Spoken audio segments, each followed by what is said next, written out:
Right now, Pittsburgh's best sports show is about to begin. Call us or tweet us.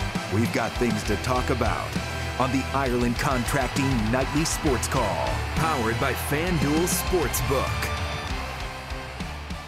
Welcome, everybody, to the Ireland Contracting Nightly Sports Call, powered by FanDuel Sportsbook. I'm your host, Josh Taylor, in tonight for Bob Pompiani. And a Merry Christmas Eve and Happy Hanukkah to everyone watching this evening. Hopefully you are enjoying this holiday evening. Hopefully you're staying safe on the roads because there's fog all over the place. I'm sure you've heard it during the forecast just a few moments ago with Kristen. So hopefully everybody's being safe on the road, wherever it is you're trying to get to celebrate with your loved ones. In the meantime, we got a lot of football to talk about. Of course, Steelers and Ravens on Sunday.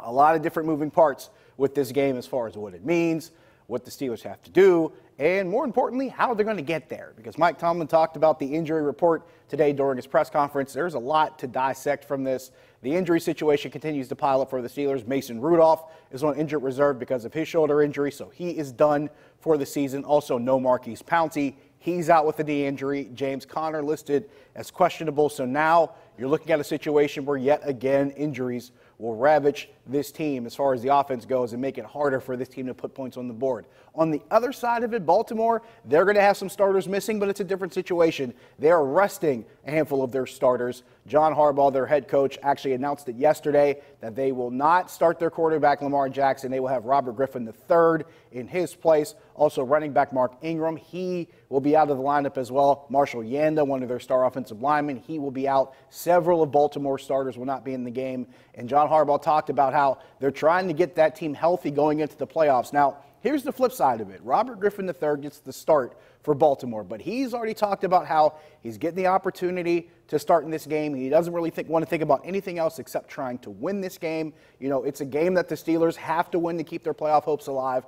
And Robert Griffin III said as much. He said, look, we got guys in this locker room that are trying to make sure the Steelers don't win this game. So it's just to assume that since the starters are out, it'll be a cakewalk for the Steelers, I think, is an exercise in folly because the Steelers have to go to Baltimore, starting with Devlin Hodges. Paxton Lynch will be his backup. You're going to not have your starting center, and having your backup center already created problems in the past game with the Jets. That's what led to your quarterback getting injured. So there's a lot of things, a big domino effect with this team right now as far as what this could mean going into this game against the Ravens. Now, there's also some other stuff in the periphery. You have Houston and Tennessee. They will play on Sunday. The Steelers not only need to win against Baltimore, they need Tennessee to lose to the Houston Texans. Bill O'Brien, Houston's head coach, says he's going to play his starters in this game. So it might be a better situation as far as the Steelers. Maybe things are more slanted in their favor, having Houston playing their starters and Baltimore not playing theirs. But you still got to get through 60 minutes of that game,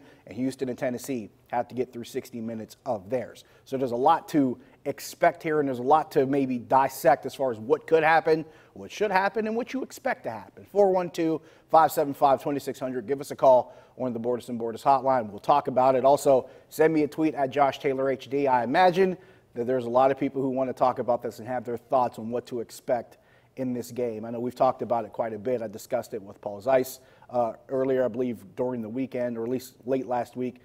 Tim Benz and I talked about it last night as far as what we expect out of this game. And Tim and I agree that the Steelers' defense is the thing that has to be the focal point as far as having this team win games. It's pretty much had to be the case throughout the course of the last couple months of the season. But here's why it's really important, and it's something I talked about earlier in the evening. The turnover battle. And Mike Tomlin addressed this too, how it came back to bite them in the past couple weeks. And here's why this is important.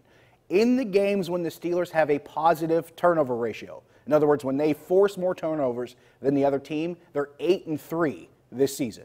When they have a negative turnover ratio, when they give up more turnovers, they're 0-4. In the last 2 weeks were both games where they were negative in the turnover ratio and they lost both games. Now, here's the flip side of that stat. One of the 3 teams they lost to when forcing more turnovers, the first time they faced Baltimore. So there's something else that kind of maybe a little bit of a wrench in the plan. But it does accent the fact that having an opportunity to win is largely based on their ability to create turnovers and not turn the ball over. And Mike Tomlin talked about being able to engineer victory was the term that he used as far as turnovers being that much more important. And one guy who's been a big part of that is T.J. Watt. He's recovered 4 fumbles. He's forced 7 of them, 14 sacks. He had his 14th sack on Sunday. So there's a guy that's really important as opposed to making that work. He's talked about how every time he's out there, he tries to make a splash play. This defense has adopted that mentality. So all of that becomes important as far as the offense's ability to try to capitalize on turnovers. That's why it worked against the Chargers. That's why it worked when they won 7 out of 8 games, because the defense got them turnovers and the offense turned those turnovers into points. And you're going to have to do it by any way possible, especially considering the fact that this offense is scoring less than 20 points a game in the past couple months. And that's something that's going to continue to bother you if you can't take advantage of opportunities. 412-575-2600 on the Bordas and Bordas hotline. Also taking your tweets at Josh Taylor HD. We will take a break when we come back. Let's crack the book open. We'll talk about it. Stick around. The Ireland Contracting Nightly Sports Call is brought to you by Ireland Contracting, celebrating 25 years as Pittsburgh's #1 home exterior expert in roofing, siding, windows, and gutters, where honesty and integrity still matter.